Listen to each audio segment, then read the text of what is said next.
Gustavo Montenegro n'a jamais aimé les fêtes, malgré le fait qu'il organisait les plus commentées de l'élite de São Paulo. Pour lui, un anniversaire n'était qu'une date pratique pour que des entrepreneurs sourient, que des politiciens fassent semblant d'être proches et que de vieilles connaissances demandent des faveurs avec des coupes coûteuses à la main. Ce jeudi soir-là, pourtant, la célébration n'avait même pas encore commencé et promettait déjà de lui apporter un problème. La salle de jeu était éclairée par une lumière tamisée. Ricardo, André et Felipe buvaient près de la table de billard, riant fort comme si tout le manoir n'existait que pour divertir le groupe. Helena Viana traversa discrètement le couloir latéral avec un seau dans les mains, essayant de ne pas déranger. Elle portait l'uniforme bleu clair de l'équipe, les cheveux attachés, le visage sans maquillage. Elle passa en silence, mais Gustavo remarqua l'instant où tous la regardèrent. Ricardo leva un sourcil et sourit. Elle marche comme si elle était propriétaire des lieux, commenta-t-il, en faisant tourner son verre. Gustavo posa la queue de billard avec une force maîtrisée. Elle travaille ici depuis 5 ans et connaît cette maison mieux que n'importe lequel d'entre nous. Justement pour cette raison, répondit Ricardo, bonne pour nettoyer le marbre, mauvaise pour y poser le pied comme invité. Felipe rit. André l'accompagna. Et le son traversa Gustavo comme une offense personnelle. Il ne savait pas exactement pourquoi cela le dérangeait autant. Peut-être parce qu'Helena ne lui avait jamais rien demandé. Peut-être parce que, même invisible aux yeux de presque tous, elle gardait une dignité que beaucoup de ses invités n'auraient jamais. Ricardo s'approcha, malicieux. « Tu veux prouver que j'ai tort? Invite la femme de ménage à ta fête de samedi. 100 000 qu'elle ne vient pas. » André applaudit, enthousiaste. « Je double. 200 000 si elle entre par la porte principale et que personne ne remarque qui elle est. » Gustavo fixa ses amis. Il savait qu'il aurait dû mettre fin à cette conversation, mais leur arrogance alluma en lui quelque chose qu'il ne parvint pas à éteindre. « Marché conclu, dit-il, avant que le bon sens ne l'en empêche. » Le lendemain matin, Helena trouva son patron qui l'attendait dans la cuisine principale. Elle trouva étrange de le voir là si tôt, avec une tasse de café à la main et une expression préparée. Elle posa les produits de nettoyage sur le plan de travail et garda une posture professionnelle. « Bonjour, monsieur Montenegro. Helena, puis-je vous parler ?» Elle acquiesça méfiante.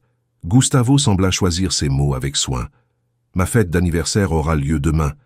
J'aimerais que vous veniez. » Le silence qui suivit sembla plus fort que n'importe quelle réponse. Helena le regarda, puis regarda la cuisine vide, comme si elle cherchait une explication cachée entre les fleurs de l'arrangement. « Moi? À la fête? Oui, en tant qu'invité. » Elle respira lentement. En 5 ans, Gustavo n'avait rarement dépassé les salutations polies. Maintenant, il l'invitait à une réception avec des entrepreneurs, des mondaines et des photographes. Rien dans tout cela ne semblait naturel. Les autres employés ont-ils aussi été invités? « Pas encore, répondit-il, commettant l'erreur avant même de s'en rendre compte. Helena sourit sans joie. « Alors ce n'est pas de la gentillesse, c'est quelque chose de précis avec moi. » Gustavo baissa les yeux pendant une seconde. Elle le remarqua. Elle avait appris à identifier les hésitations dans les maisons riches. Souvent, elles en disaient de plus que des discours entiers. Existe-t-il une vraie raison? Il aurait pu mentir. Il a presque menti. Mais il y avait trop de fermeté dans son regard à elle. Mes amis ont fait des commentaires offensants hier. J'ai accepté un pari pour prouver qu'ils avaient tort. Helena resta immobile. À l'intérieur, un mélange de honte et de colère monta comme du feu. Pas à cause du pari en lui-même, mais à cause de la facilité avec laquelle des hommes puissants transformaient les gens en divertissement. « Je comprends, » dit-elle seulement. Gustavo se hâta. C'était idiot. « Je le sais, mais l'invitation tient toujours, et j'aimerais que vous veniez parce que je veux qu'ils prennent conscience de la taille de leurs propres préjugés. Et vous, monsieur, avez-vous pris conscience du vôtre ?» La question l'atteignit sans prévenir. Helena reprit les produits de nettoyage. « Je vais réfléchir. » Pendant sa pause, elle appela Camila, sa meilleure amie, qui travaillait comme assistante dans un magazine de mode. Elle lui raconta tout, sans cacher l'humiliation. Camila écouta en silence, puis lâcha une phrase qui changea le cours de l'histoire. « Tu ne vas pas réfléchir. Tu vas apparaître. » Helena faillit rire. « Avec quelle tenue? La robe noire du mariage de ma cousine? »« Avec de l'aide, » répondit Camila. « Paula est ici aujourd'hui. Elle connaît des stylistes, des photographes, des gens qui passent leur temps à parler d'opportunités. Eh bien, en voilà une. Le soir, Elena entra dans le studio du magazine en se sentant déplacée. Paola, rédactrice de mode à la voix ferme et au regard affûté, examina sa posture avant d'ouvrir une armoire remplie de manteaux, de robes et de tissus protégés par des housses transparentes. Les riches adorent croire que l'élégance est un nom de famille, dit Paula. Nous allons leur rappeler que l'élégance est aussi du courage. La robe choisie était bleu pétrole, à la coupe nette, aux épaules délicates et aux tombées impeccables. Quand Elena sortit de la cabine d'essayage, Camilla porta les mains à sa bouche. Paula, elle, se contenta de sourire, satisfaite. La femme devant le miroir ne semblait pas déguisée, elle semblait révélée. Elena vit sa propre mère dans ce reflet, la couturière patiente qui lui avait appris qu'un bon tissu ne transforme personne, il montre seulement mieux ce qui existe déjà. Le samedi, le manoir Monténégro brillait comme une vitrine. Des voitures importées s'arrêtaient devant l'entrée circulaire. Des femmes descendaient couvertes de soie, des hommes ajustaient leurs montres coûteuses. Elena arriva dans une voiture commandée par application, paya la course et respira profondément avant de sortir. Le gardien demanda son nom sans la reconnaître. Elena Viana. Il consulta la liste. « Bienvenue, mademoiselle Viana. » Ces mots eurent du poids. Pour la première fois, elle franchissait la porte principale sans porter de plateau, de chiffon ou de clé de service. Le salon qu'elle nettoyait tous les matins semblait être un autre monde, rempli de musique, de cristaux et de parfums chers. Certains invités la regardèrent, curieux. Elena releva le menton, se souvenant du conseil de Paula. « Marche comme quelqu'un qui ne demande pas la permission d'exister. » Gustavo se trouvait près de l'escalier, en conversation avec Veronica Prado, une mondaine qui souriait aux caméras même lorsqu'il n'y en avait aucune. Ricardo, André et Felipe étaient à ses côtés, attendant clairement l'échec du pari. Puis Gustavo la vit. La phrase mourut dans sa bouche. Son visage changea d'abord avec surprise, puis avec admiration. Ricardo suivit son regard et perdit son sourire. Felipe écarquilla les yeux. André faillit renverser sa coupe. Elena marcha jusqu'à eux avec calme. « Bonsoir, monsieur Monténégro. » Gustavo mit une seconde à répondre. « Elena, vous êtes extraordinaire, merci. J'ai trouvé poli de venir, puisque j'ai été l'objet d'un investissement. » Ricardo toussa. Véronica plissa les yeux, évaluant la nouvelle venue de la tête aux pieds. Gustavo se racla la gorge embarrassé. « Permettez-moi de vous présenter Elena Viana. » La femme de ménage laissa échapper André. Elena tendit la main, sereine. La même. Étudiante en design, fille de couturière, professionnelle du nettoyage et ce soir invitée. Le silence autour fut immédiat. Quelques invités proches se tournèrent discrètement, attirés par l'attention. Elena perçut tout, mais ne recula pas. Pendant des années, elle avait appris à nettoyer les tâches difficiles. Ce soir-là, elle nettoierait une vieille idée dans leur tête. Felipe, moins arrogant que les autres, se reprit le premier. « Où étudiez-vous le design ?»« À Santa Marcelina, répondit-elle. Je travaille le matin, j'étudie le soir et je coude quand il me reste de l'énergie. » Véronica lâcha un petit rire. Quelle admirable dévotion. Le ton était trop doux pour être sincère. Elena sourit. « Merci. » La dévotion a tendance à déranger ceux qui sont nés avec tout déjà prêt. Gustavo faillit sourire. Ricardo, lui, devint rouge. Le pari ne semblait déjà plus amusant. Pour la première fois, Elena n'était pas une pièce du jeu. Elle était la joueuse principale.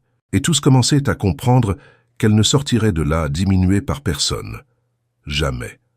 Gustavo Monténégro n'a jamais aimé les fêtes, malgré le fait qu'il organisait les plus commentées de l'élite de São Paulo. Pour lui, un anniversaire n'était qu'une date pratique pour que des entrepreneurs sourient, que des politiciens fassent semblant d'être proches et que de vieilles connaissances demandent des faveurs avec des coupes coûteuses à la main. Ce jeudi soir-là, pourtant, la célébration n'avait même pas encore commencé et promettait déjà de lui apporter un problème. La salle de jeu était éclairée par une lumière tamisée. Ricardo, André et Felipe buvaient près de la table de billard, riant fort comme si tout le manoir n'existait que pour divertir le groupe. Elena Viana traversa discrètement le couloir latéral avec un seau dans les mains, essayant de ne pas déranger. Elle portait l'uniforme bleu clair de l'équipe, les cheveux attachés, le visage sans maquillage. Elle passa en silence, mais Gustavo remarqua l'instant où tous la regardèrent. Ricardo leva un sourcil et sourit. Elle marche comme si elle était propriétaire des lieux, commenta-t-il en faisant tourner son verre. Gustavo posa la queue de billard avec une force maîtrisée. Elle travaille ici depuis 5 ans et connaît cette maison mieux que n'importe lequel d'entre nous. Justement pour cette raison, répondit Ricardo. Bonne pour nettoyer le marbre, mauvaise pour y poser le pied comme invité. Felipe rit, André l'accompagna, et le son traversa Gustavo comme une offense personnelle. Il ne savait pas exactement pourquoi cela le dérangeait autant. Peut-être parce qu'Elena ne lui avait jamais rien demandé. Peut-être parce que, même invisible aux yeux de presque tous, elle gardait une dignité que beaucoup de ses invités n'auraient jamais. Ricardo s'approcha, malicieux. « Tu veux prouver que j'ai tort? Invite la femme de ménage à ta fête de samedi, 100 000 qu'elle ne vient pas. » André applaudit, enthousiaste. « Je double. 200 000 si elle entre par la porte principale et que personne ne remarque qui elle est. » Gustavo fixa ses amis. Il savait qu'il aurait dû mettre fin à cette conversation, mais leur arrogance alluma en lui quelque chose qu'il ne parvint pas à éteindre. « Marché conclu, dit-il, avant que le bon sens ne l'en empêche. » Le lendemain matin, Elena trouva son patron qui l'attendait dans la cuisine principale. Elle trouva étrange de le voir là si tôt, avec une tasse de café à la main et une expression préparée. Elle posa les produits de nettoyage sur le plan de travail et garda une posture professionnelle. « Bonjour, monsieur Montenegro. »« Elena, puis-je vous parler ?» Elle acquiesça, méfiante. Gustavo sembla choisir ses mots avec soin. « Ma fête d'anniversaire aura lieu demain. J'aimerais que vous veniez. » Le silence qui suivit sembla plus fort que n'importe quelle réponse. Elena le regarda, puis regarda la cuisine vide, comme si elle cherchait une explication cachée entre les fleurs de l'arrangement. « Moi? À la fête? Oui, en tant qu'invité. » Elle respira lentement. En 5 ans, Gustavo n'avait rarement dépassé les salutations polies. Maintenant, il l'invitait à une réception avec des entrepreneurs, des mondaines et des photographes. Rien dans tout cela ne semblait naturel. Les autres employés ont-ils aussi été invités? Pas encore, répondit-il, commettant l'erreur avant même de s'en rendre compte. Elena sourit sans joie. Alors ce n'est pas de la gentillesse, c'est quelque chose de précis avec moi. Gustavo baissa les yeux pendant une seconde. Elle le remarqua. Elle avait appris à identifier les hésitations dans les maisons riches. Souvent elles en disaient plus que des discours entiers. Existe-t-il une vraie raison? Il aurait pu mentir. Il a presque menti. Mais il y avait trop de fermeté dans son regard à elle. Mes amis ont fait des commentaires offensants hier. J'ai accepté un pari pour prouver qu'ils avaient tort. Elena resta immobile. À l'intérieur, un mélange de honte et de colère monta comme du feu. Pas à cause du pari en lui-même, mais à cause de la facilité avec laquelle des hommes puissants transformèrent les gens en divertissement. « Je comprends », dit-elle seulement. Gustavo se hâta. C'était idiot. Je le sais. Mais l'invitation tient toujours, et j'aimerais que vous veniez parce que je veux qu'ils prennent conscience de la taille de leurs propres préjugés. Et vous, monsieur, avez-vous pris conscience du vôtre? La question l'atteignit sans prévenir. Elena reprit les produits de nettoyage. Je vais réfléchir. Pendant sa pause, elle appela Camila, sa meilleure amie, qui travaillait comme assistante dans un magazine de mode. Elle lui raconta tout sans cacher l'humiliation. Camila écouta en silence, puis lâcha une phrase qui changea le cours de l'histoire. « Tu ne vas pas réfléchir, tu vas apparaître. » Elena faillit rire. « Avec quelle tenue? La robe noire du mariage de ma cousine? »« Avec de l'aide, » répondit Camila. « Paula est ici aujourd'hui. Elle connaît des stylistes, des photographes, des gens qui passent leur temps à parler d'opportunités. Eh bien, en voilà une. » Le soir, Elena entra dans le studio du magazine en se sentant déplacée. Paula, rédactrice de mode à la voix ferme et au regard affûté, examina sa posture avant d'ouvrir une armoire remplie de manteaux, de robes et de tissus protégés par des housses transparentes. « Les riches adorent croire que l'élégance est un nom de famille, » dit Paula. « Nous allons leur rappeler que l'élégance est aussi du courage. » La robe choisie était bleu pétrole, à la coupe nette, aux épaules délicates et aux tombées impeccables. Quand Elena sortit de la cabine d'essayage, Camila porta les mains à sa bouche. Paula, elle, se contenta de sourire, satisfaite. La femme devant le miroir ne semblait pas déguisée. Elle semblait révélée. Elena vit sa propre mère dans ce reflet. La couturière patiente, qui lui avait appris qu'un bon tissu ne transforme personne, il montre seulement mieux ce qui existe déjà. Le samedi, le manoir Montenegro brillait comme une vitrine. Des voitures importées s'arrêtaient devant l'entrée circulaire. Des femmes descendaient couvertes de soie. Des hommes ajustaient leurs montres coûteuses. Elena arriva dans une voiture commandée par application, paya la course et respira profondément avant de sortir. Le gardien demanda son nom sans la reconnaître. Elena Viana. Il consulta la liste. « Bienvenue, mademoiselle Viana ». Ces mots eurent du poids. Pour la première fois, elle franchissait la porte principale sans porter de plateau, de chiffon ou de clé de service. Le salon qu'elle nettoyait tous les matins semblait être un autre monde, rempli de musique, de cristaux et de parfums chers. Certains invités la regardèrent, curieux. Elena releva le menton, se souvenant du conseil de Paula. « Marche comme quelqu'un qui ne demande pas la permission d'exister ». Gustavo se trouvait près de l'escalier, en conversation avec Veronica Prado, une mondaine qui souriait aux caméras, même lorsqu'il n'y en avait aucune. Ricardo, André et Felipe étaient à ses côtés, attendant clairement l'échec du pari. Puis Gustavo la vit. La phrase mourut dans sa bouche. Son visage changea d'abord avec surprise, puis avec admiration. Ricardo suivit son regard et perdit son sourire. Felipe écarquilla les yeux. André faillit renverser sa coupe. Elena marcha jusqu'à eux avec calme. « Bonsoir, monsieur Montenegro. » Gustavo mit une seconde à répondre. « Elena, vous êtes extraordinaire. Merci. J'ai trouvé poli de venir puisque j'ai été l'objet d'un investissement. » Ricardo toussa. Veronica plissa les yeux, évaluant la nouvelle venue de la tête aux pieds. Gustavo se racla la gorge, embarrassé. « Permettez-moi de vous présenter Elena Viana. » La femme de ménage laissa échapper André. Elena tendit la main sereine, la même, étudiante en design, fille de couturière, professionnelle du nettoyage, et ce soir, invitée. Le silence autour fut immédiat. Quelques invités proches se tournèrent discrètement, attirés par l'attention. Elena perçut tout mais ne recula pas. Pendant des années, elle avait appris à nettoyer les tâches difficiles. Ce soir-là, elle nettoierait une vieille idée dans leur tête. Felipe, moins arrogant que les autres, se reprit le premier. « Où étudiez-vous le design ?»« À Santa Marcelina, répondit-elle. Je travaille le matin, j'étudie le soir, et je coude quand il me reste de l'énergie. » Veronica lâcha un petit rire. Quelle admirable dévotion! Le ton était trop doux pour être sincère. Elena sourit. « Merci. La dévotion a tendance à déranger ceux qui sont nés avec tout déjà prêt. » Gustavo faillit sourire. Ricardo, lui, devint rouge. Le pari ne semblait déjà plus amusant. Pour la première fois, Elena n'était pas une pièce du jeu. Elle était la joueuse principale. Et tous commençaient à comprendre qu'elle ne sortirait de là diminuée par personne. Jamais. Gustavo fit un pas aux côtés d'Elena, comme s'il voulait la protéger de ses regards. Elle remarqua le geste et faillit lui demander de ne pas le faire. Elle n'avait pas besoin de bouclier. Elle avait seulement besoin que personne ne fasse semblant qu'elle ne comprenait pas ce qui se passait. Veronica fut la première à retrouver son aplomb. Son sourire revint, parfait et froid. « Quelle histoire curieuse !»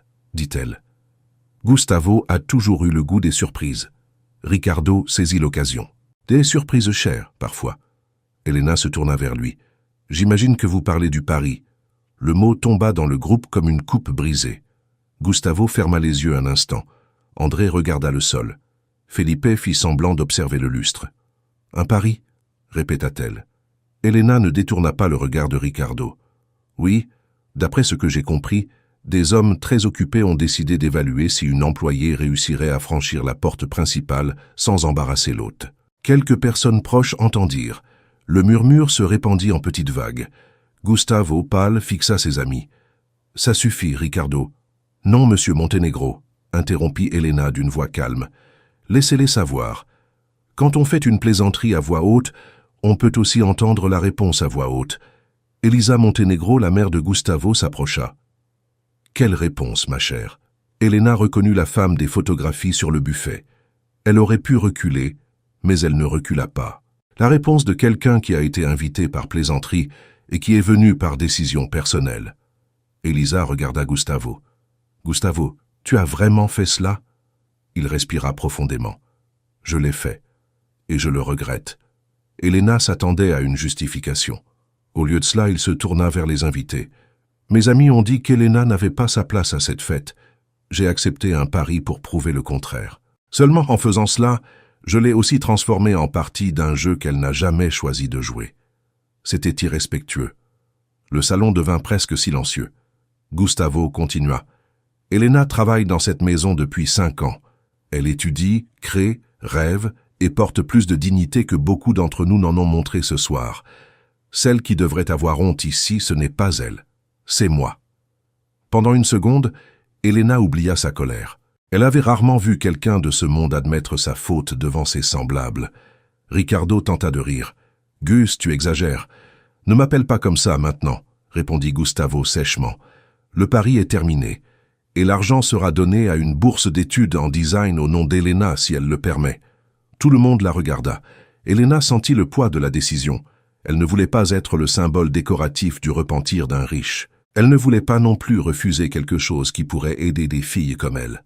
« Je le permets, » dit-elle après quelques secondes, « mais pas seulement en mon nom. Au nom de ma mère, Lucia Viana.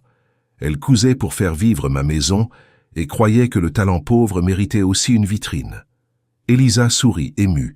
Gustavo acquiesça simplement, comme quelqu'un qui acceptait un ordre juste. Alors ce sera en son nom. La tension commença à se dissiper. La musique revint, timidement d'abord, puis plus assurée. Quelques invités s'approchèrent d'Elena avec une curiosité sincère. Une journaliste lui demanda des détails sur ses études. Felipe, honteux, s'excusa et mentionna qu'il connaissait une coopérative textile à la recherche de jeunes designers. Ricardo s'éloigna vers la véranda, vaincu. Veronica resta près d'eux, observant Gustavo, observer Elena. Lorsque le toast officiel commença, Gustavo se tint au centre du salon, mais ses yeux cherchaient Elena parmi les invités. Elle se trouvait près d'une table de fleurs, en train de parler avec Elisa de tissu naturel. Elle semblait à l'aise dans cet environnement. Elle existait simplement et cela suffisait. La nuit continuait, mais le jeu avait changé de maître là-bas. Après les applaudissements, Gustavo s'approcha. « Puis-je vous parler dans un endroit plus tranquille ?» Elena hésita. « Si c'est pour vous excuser encore une fois, j'ai déjà entendu. »« Non, c'est pour écouter. » La réponse la désarma. Elle accepta et le suivit jusqu'à la terrasse, où des lanternes illuminaient des pots de jabuticabier et où la ville brillait au loin. Dehors, le bruit de la fête devenait seulement un fond sonore. Gustavo posa les mains sur le parapet. « J'ai passé des années à vous voir passer dans ma maison en faisant semblant de ne pas vous voir. » Elena croisa les bras. « C'est censé être un compliment ?»« Non, c'est une confession.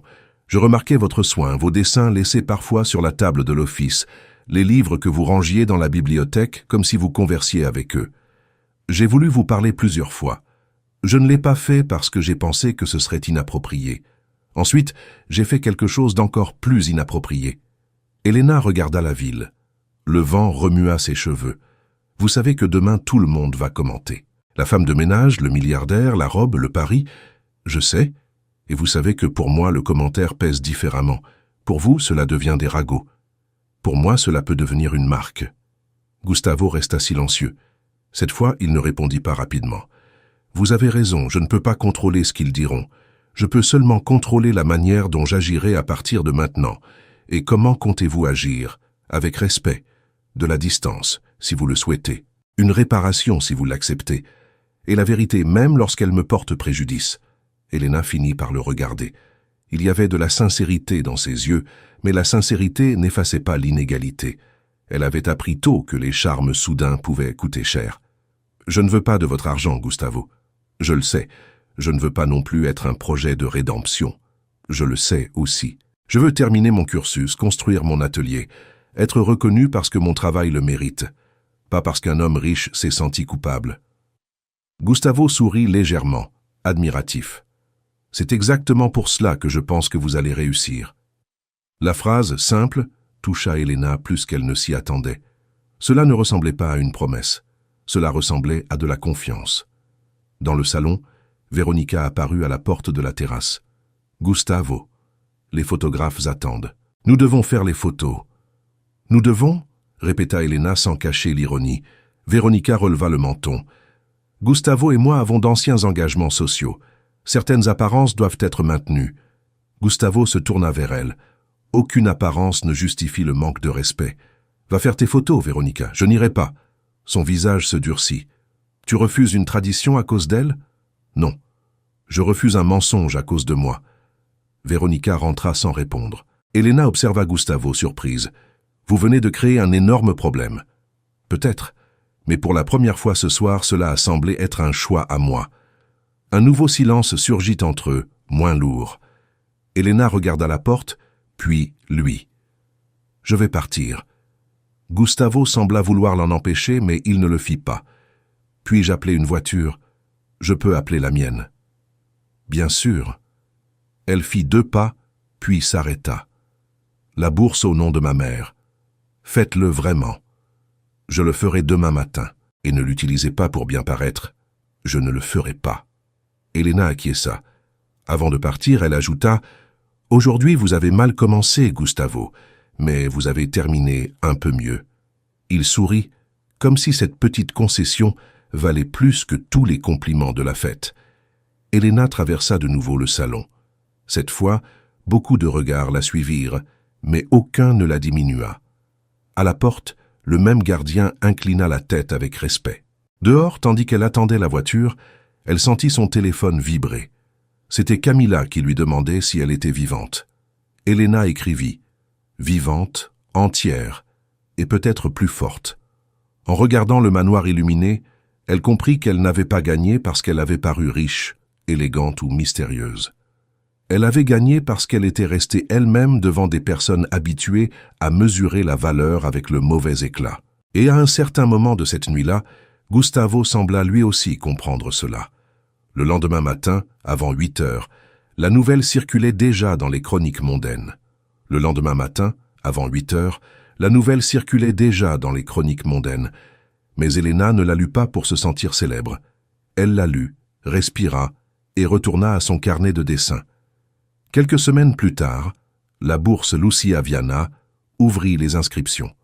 Gustavo tint sa promesse en silence. Elena termina son cursus, lança sa première collection et choisit de se rapprocher de lui lentement, sans hâte, sans faveur. Lorsqu'ils marchèrent enfin ensemble par la porte du manoir, il n'y avait ni Paris, ni public attendant une chute. Il y avait seulement 2 personnes qui avaient appris que la dignité n'a pas besoin de demander l'entrée. Elle entre et le monde se tait, pour toujours, devant elle aussi.